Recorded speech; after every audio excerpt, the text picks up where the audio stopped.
Thank you, Mr. Chairman. The Inspector General found that the Department's Remote Access Management Program was not generally effective because it did not enforce its network timeout requirement, or more significantly, use the two-factor authentication for two of its network connections. The failure of the Department to enforce the two-factor authentication requirement for remote access users opens it up to the same style of cyber attacks employed or that were used against OPM. Ms. Ty, let me start with you, if I could, please. Can you elaborate on how the Department's failure to enforce timeout requirements and the two-factor process for this remote access opens up the Department of Education to the same attacks potentially that we saw used against the OPM?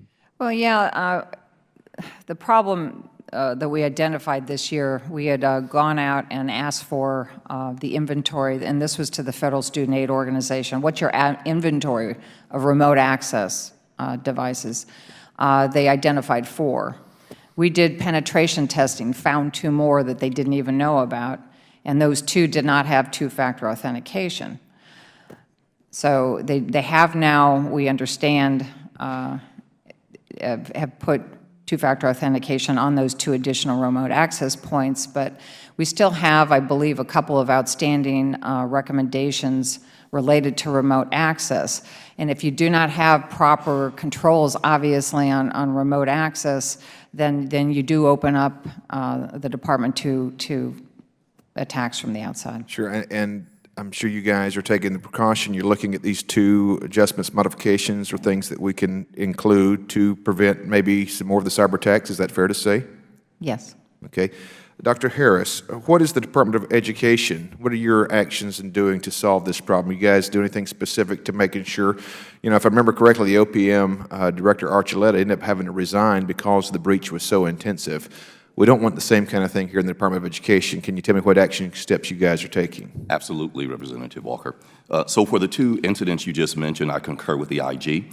We have since resolved both of those. The incident not passing the buck, I don't have operational responsibility for, but at the end of the day, I am accountable and responsible for. And so we have made sure that we continue to harden our two-factor authentication. And what's really critical is we are looking at least privilege. It's not just a matter of managing your privileged users, but making sure they have the minimum privileges that they need. So we're doing both of those. Would you mind dialing it down just a little bit more specific when you say you're doing both of those? Is there a specific date of implementation, or how exactly are you doing these things to make sure that it's safer? Yes. On the education side, we've already completed 100% two-factor authentication, LOA 4, the strongest.